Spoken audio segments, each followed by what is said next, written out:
Greetings and welcome to Cybersecurity Today. I'm your host, Jim Wiggins. If this is your first time tuning into our program, allow me a few moments to introduce what we're all about. So, what exactly is Cybersecurity Today? Well, it's a show designed to explore the realm of computer security in an exciting and thoughtful way. Cybersecurity Today is a half-hour news broadcast utilizing a talk show format to break down the themes, topics, and current events in the cybersecurity industry. Our mission with this program is to dispel the murkiness and complexity often associated with the cybersecurity sector.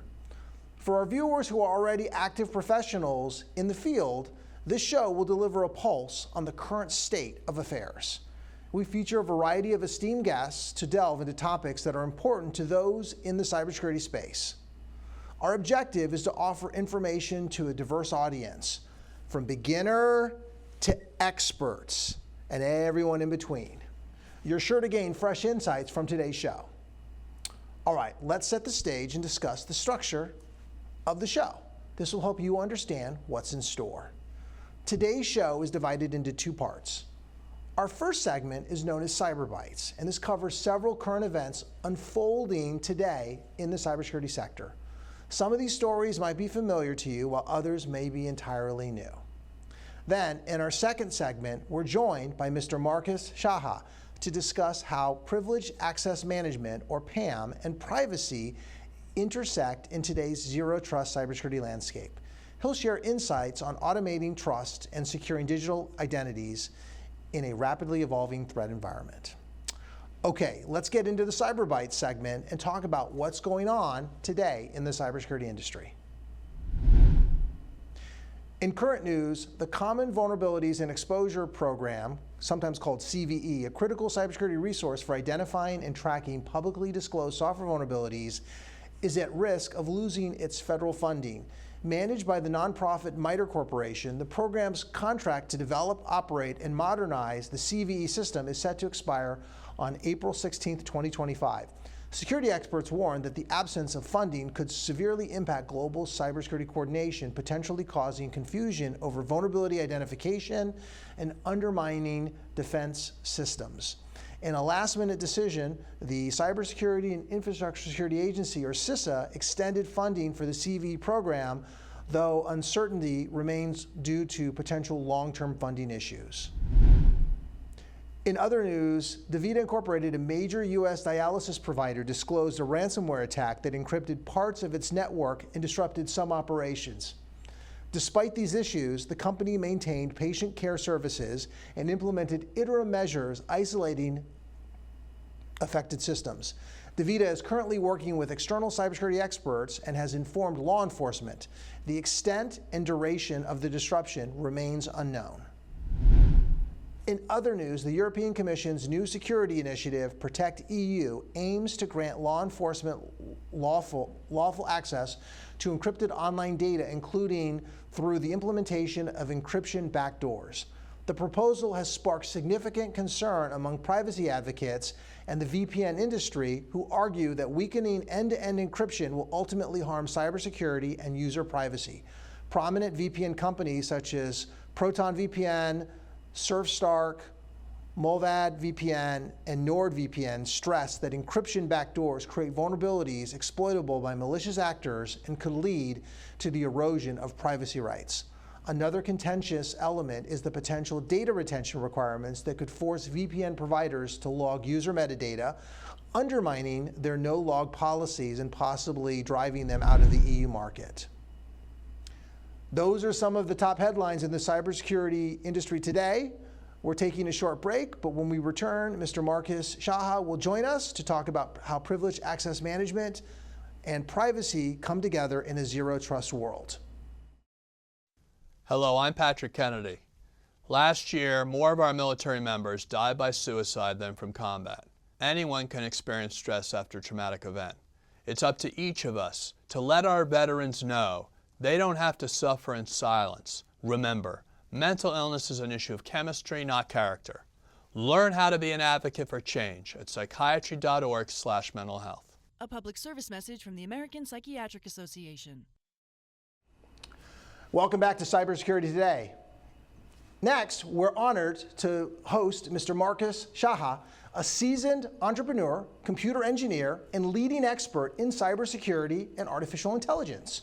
With over 2 decades of experience and a master's degree focused on AI and information security, Marcus has founded 6 tech companies, including MT4 Technology, and the creator of Segura, a globally recognized privileged access management, or PAM, solution now used in over 60 countries.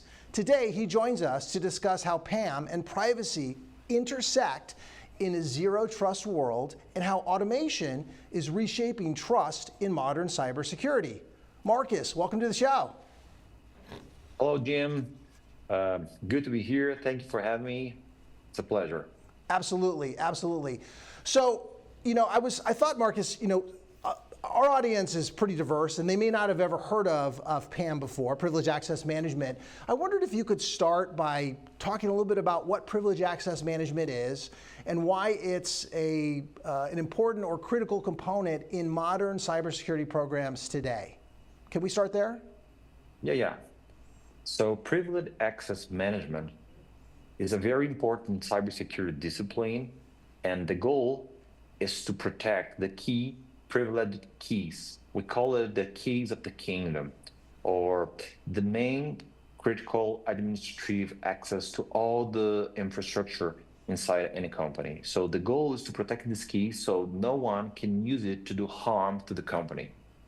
This is the main goal.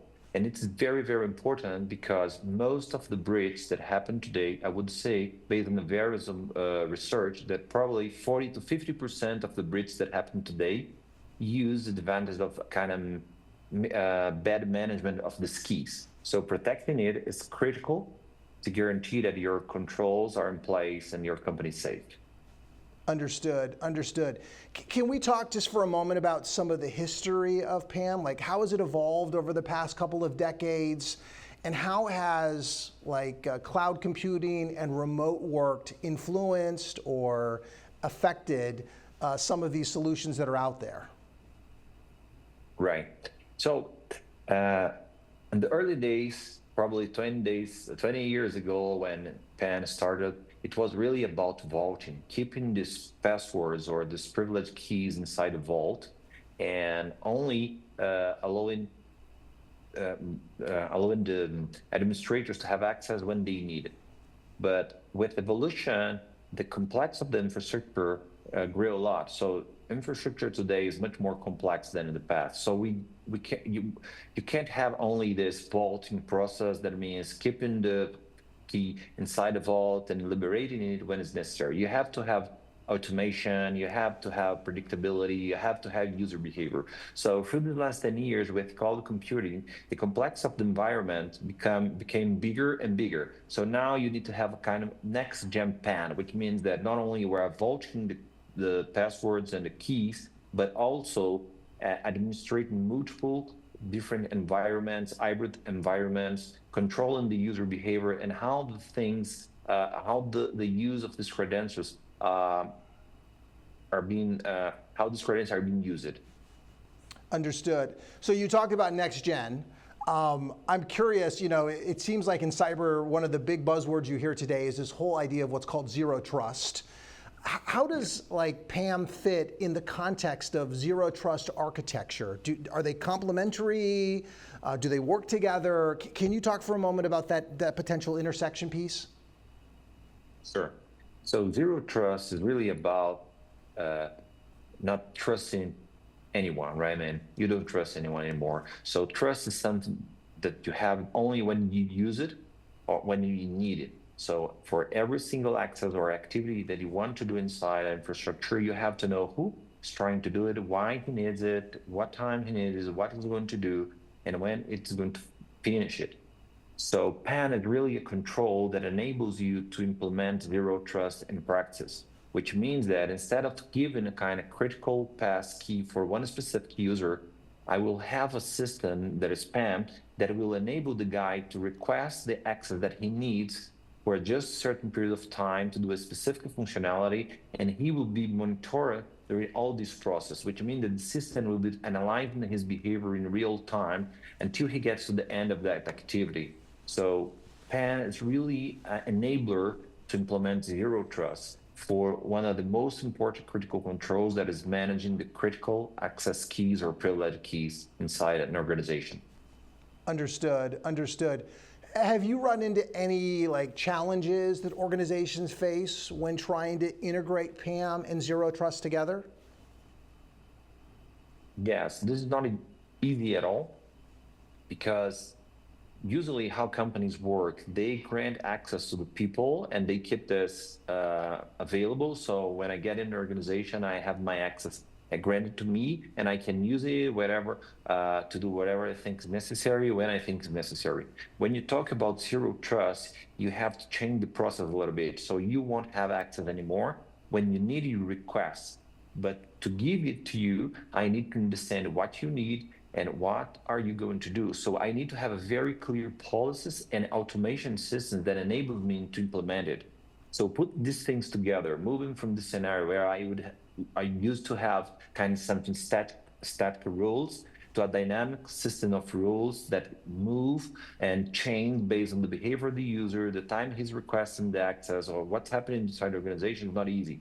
So combine these two things requires a little bit of energy and intention and preparation for the organizations to put it in place. Understood, understood. So, one of the big buzzwords that we hear today really in IT and cyber is artificial intelligence. So I've got to ask you specifically about how AI fits within these paradigms. So, obviously you're really well versed in both PAM as well as artificial intelligence. Can you spend a few minutes and just talk about the intersection there and how they might play together and how AI might actually enhance PAM solutions? Sure. That's a very important question, because this will change the landscape heavily.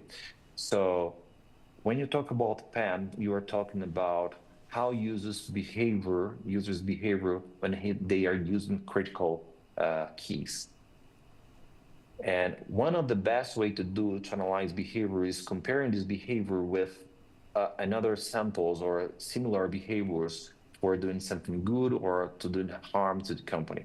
So what AI will really enhance the capabilities of PAN is to help to get a better, to help companies to in real time analyze the behavior at very high level of certainty, to stop any user, even if he's using the access key to do some harm, to detect it immediately and shut down a connection. So interrupt him from doing something that will harm the company. So AI will enable kind of very, very short response to bad actors inside any organization. So this is a very important role, and this will change the game a little bit, because today PAN sometimes it's about recording, having the data of what someone did inside the organization, but then you have time to read it or to check it to understand if what he did was really bad or something that shouldn't have been done. But with AI, we can do it in real time. That makes a lot of sense. So that then goes to my next question, which is, what are the ethics and privacy concerns? Because if you're able to use AI to help kind of monitor user behavior, what kind of ethical considerations are there, and how does an organization try to manage that? Yes. So this is really, privacy today is really a trend, right? You have to respect employees' privacy, company privacy. So it's something really key. So when you use a PAM, you are recording, collecting data from the user behavior, the company data. So you have to be very, very, very careful about it. So for PAM, usually what you have to do is have what I call privacy by design. So that guarantees that you only collect the data that you need, nothing more than that, for the necessary amount of time that you need, and you store it in a safe place for as long as you need, in compliance with the regulations or the rules that a company follows. And and you only grant access to this information to authorized personnel when it's necessary. So you need to collect the minimum amount of data, keep the story for the minimum time, the minimum time necessary, and only allow access to it when it's really necessary and clear circumstance. So this is what we call privacy by design, and this helps the company guarantee that when it is using the PAM controls, it will also respect the privacy regulations, the privacy of the employees, and so on. So you talked about data minimization or limiting the amount of information that's being collected. Are there other techniques that organizations can use to ensure that their PAM implementations are maintaining these privacy by design principles while still enabling strong oversight? Yes.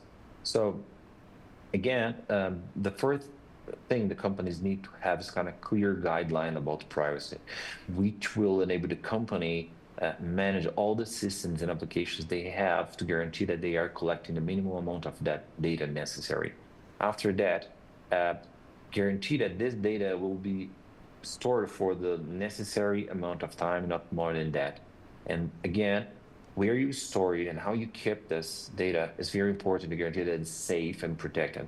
And fourth is have a method to guarantee that only authorized people will have access to the data. After using it, you have to destroy it and delete it. So these are the key components that you have to care about when you try to implement privacy. Makes sense, makes sense. So, we talked about AI just a few moments ago, and we kind of moved into the privacy discussion. But I did want to talk a little bit about automation, right? It seems like in IT environments today, automation is a really important component to be able to help kind of manage these large, complex environments. I'm wondering, in the context of PAM, does automation play a role? And if so, how does it help reduce risk and basically human error within the context of privilege access management? Any thoughts on that? Yes, that's a very important question. So today, in the past, PAN, when we started, PAN was really about keeping envelopes with the keys inside it. So every time you need to have access to a key, you go to a special room, open the envelope, and then get the passwords, and then you rewrite it, change the password, and put it back in the envelope. But nowadays, the infrastructure got so complex, so distributed all over the world. For each part of the world, you have different regulations that is almost impossible to keep it manually. So automation plays a key role in this process because it will guarantee that everything will be done accordingly with the local regulations at a huge amount of data and keys properly. So automation is really a key component for this to happen. So with this evolving environment, hybrid environments, cloud, complex, distributor, automation is key. Yeah, that's what I wanted to ask you about. I wanted to kind of get into the cloud discussion, right? Because it seems like organizations today have this kind of bifurcated model where they have, on-prem, and then they also have in the cloud in terms of resources. Any thoughts on like the different types of architectural or operational strategies that can help enterprises maintain effective PAM controls in these kind of complex environments? Anything beyond anything we've talked about thus far? Yes. So what we have seen working across multiple countries in the world, different contexts, is that most of the global organizations that work with us, they use an architecture that is centralized in terms of the management, in terms of the infrastructure, but also they store the data locally under local regulations and local management. So the idea is to have a centralized infrastructure, but the local management. This guarantee that a company can have full control about the data, but respect local regulations and local practice for each region. So that's kind of approach that we have seen through the organizations that work with us globally. Understood, understood. So you brought up regulations. We can't talk about cybersecurity without talking about all the different regulations that are out there, HIPAA, GDPR. Of course, here in the United States, we have FISMA. It just seems like there's an endless, especially then you talk about the privacy. Can you spend a couple of minutes and talk about how PAM solutions try to help support compliance with the range of different cybersecurity and privacy regulations that are out there? Yeah, so regulations, they play a key role in the security process of organizations. So the way it works is usually regulations requires you to implement a lot of controls. Most of them, they have a specific chapter about managing identities and privileged keys. So most of them requires you to have a specific controls to take care of a specific situation that is very, very important for organization security. So when you have like GDPR or HIPAA regulations or compliance rules, they have these controls, and PAM is responsible to implement a lot of them. So usually you go to the regulation, they have this chapter talking about critical keys or privileged keys and how you have to manage it. And then you get a PAM solution implemented, and this will implement the controls that you have to guarantee that you are able to deliver all the control that these regulations require. Understood, understood. Great interview, by the way. Thanks for coming in. Really appreciate you spending time with us, Marcus. I want to talk a little bit about risk as well too. So when people think about identity and access management, they don't normally think about PAM. I'm wondering, like, from your experience and from your background, what are some of the more common insider threats or credential abuses and scenarios that PAM is designed to kind of maybe defend against or try to thwart? Any thoughts on that? Yeah. So usually organizations, they have on average 4 privileged keys for each employee, which is a lot, right? So just to put it in the context here, I don't know if you have seen the movie when the guys get next to the door and he just look under the carpet on the border on the frame of the door, and then he find the key and the key's there. So it's almost like, okay, you buy the door, the locker, and then you keep the key, close the door. So what happens inside organizations is more or less this, because these keys are not easy to store, not easy to protect. So usually they leave the key somewhere that is very easy for an attacker to use it. So beyond that, if you don't have, if you can track the use that the user they do with these keys, they can do everything they want. So having PAM helps a lot to guarantee that you protect against any bad or malicious use that an internal user will do with that key. So if you want to do something harmful to organization, then the system will detect it online and drop the session. But also for misconfigurations. Sometimes user does something that is not good just because he doesn't know or he does a mistake. So this PAM also helps to avoid it. So I would say from my insider thread, this would be 2 of the main attacks that we can avoid. First, something that someone is trying to do some intentional, so the system will detect and drop a session or interrupt it. And second is when he commits a mistake because he is not aware what he's doing. Understood, understood. With the kind of building upon this discussion we're having about insider threats and users, from the user's perspective, there's obviously an increased sophistication in social engineering tactics that are being used today. Does PAM play a role in helping kind of stay ahead of the attackers trying to exploit privileged credentials? And if so, can you explain how? Yeah, so as I told you, I would say 44 to 50% of the the data breach go through privileged keys.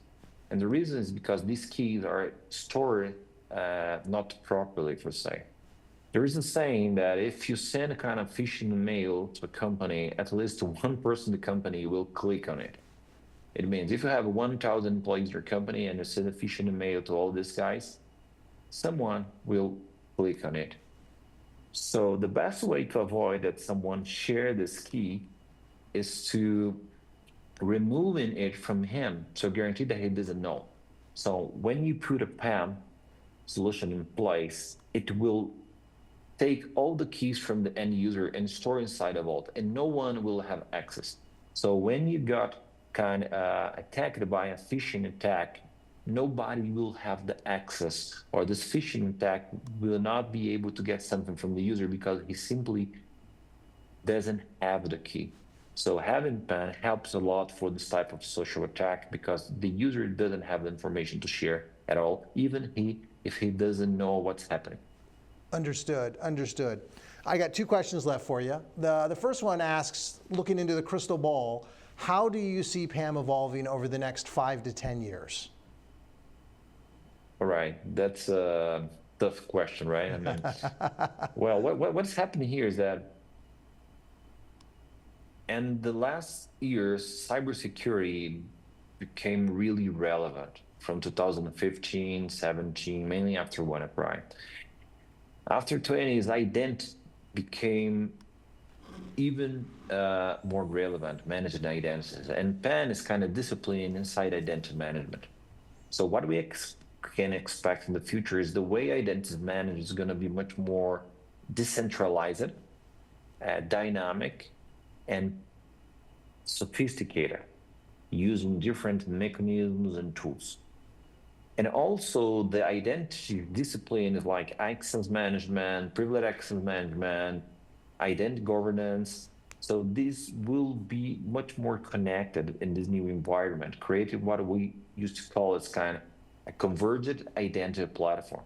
So what we can expect is to have more sophisticated identity platforms converged with all the systems and disciplines interconnected, using advantage of decentralized identities, and also and leverage AI to guarantee authentication that is going to be better. The analysis of behavior is going to be more sophisticated. So combine this amount of data, these integrations, the new trends in terms of decentralized identity, I see that that's the future. Understood, understood. Last question for you, Marcus. How can viewers of the show learn more about you? Do you have a website, LinkedIn profile? What's the best way to contact you? Right, the best way to reach to us is go into our website, segura.security, segura.security. Awesome, awesome, awesome. Well, Marcus, we're out of time. Thank you so much for joining us today and sharing your innovative insights on privileged access management and really kind of hopefully the future of cybersecurity. That wraps up today's episode. We extend our thanks to Mr. Marcus Scharra for sharing his valuable insights on how privileged access management, privacy, and automation play a critical role in building trust within frameworks such as Zero Trust and other areas of cybersecurity. His expertise in innovation and securing digital identities have been super helpful. Now, for more information about cybersecurity today and future episodes, please visit our show's website at www.cybersecuritytoday.org. Additionally, you can scan the QR code displayed at the bottom of your screen for quick and easy access to our show's website. Finally, we welcome your questions or comments via email at contact@cybersecuritytoday.org. Feel free to reach out to us. We're here to assist and engage with you. That does it for today. Thanks a lot for joining us. We look forward to seeing you at our next broadcast. Stay safe, stay informed. Have a great day.